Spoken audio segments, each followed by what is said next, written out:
Spencer Lewis here with Brandon Watson. We're talking about the latest happenings on the CRA ARCA Super Series.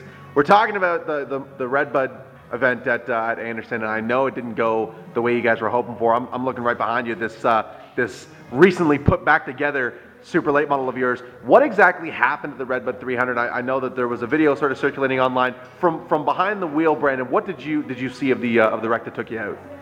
Well, right from the start of the race, we had some bad luck. The car wasn't handling up to par, so we tried to make some adjustments and caution and stuff like that. It just wasn't working out. So after the midway break, we got back out there, running not too bad, a couple laps down, but we were getting the car better and stuff like that. So we were running kind of up there, like probably 10th, 15th in the pack kind of thing, and I guess some cars up front got together, and all went downhill from there. Everyone stacked up and bashed up. Everything was a blur for me.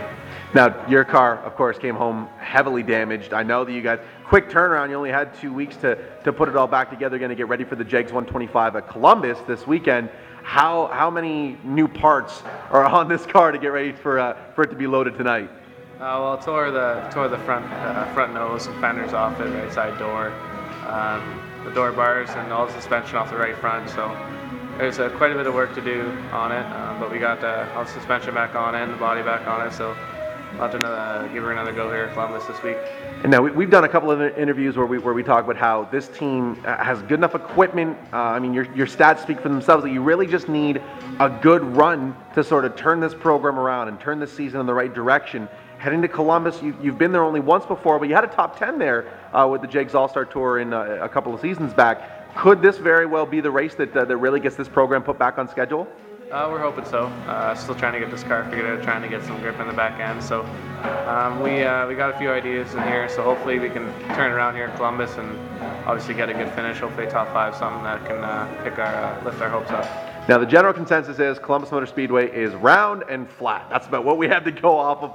I mean, is there a strategy heading into this event, or is it just going to be try to pick up as many positions as you can to be there when it counts? Definitely be keeping the tires on the car. This track apparently is bad for wearing the tires off the back of the car, so we'll have to try and pace ourselves, try and keep nose clean, obviously, like always, and try and keep some tires on it for the last 20, 30 laps or something, and make our move then.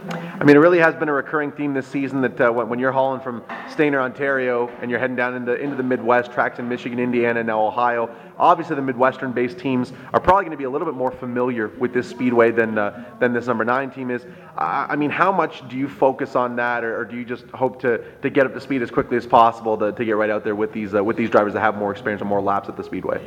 Well, I definitely think that we just need to get familiar with the track as quick as you can. They follow a couple guys, kind of stuff like that at the start of the time, just get the line and stuff.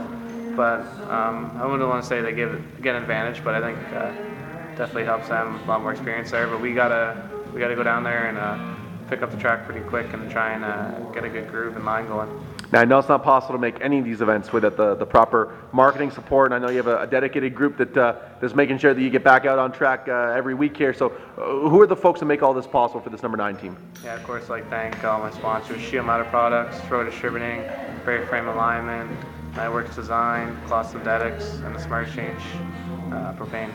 All right, folks, so Saturday, June 28th, the Jegs 125 at Columbus Motor Speedway. Follow on Twitter at BrandonWatson15. We're going to have all sorts of updates for you as much as we can. BrandonWatsonRacing.com is the website, and the all-new Brandon Watson Racing page on Facebook. Brandon, best of luck this weekend, my friend, and I got a feeling this is going to be the one that turns this season around for you. All the best, and we'll check back in with you when you're home. Thank you. There you go, folks. Driver number 9 car in the CRA Super Series. It's Brandon Watson.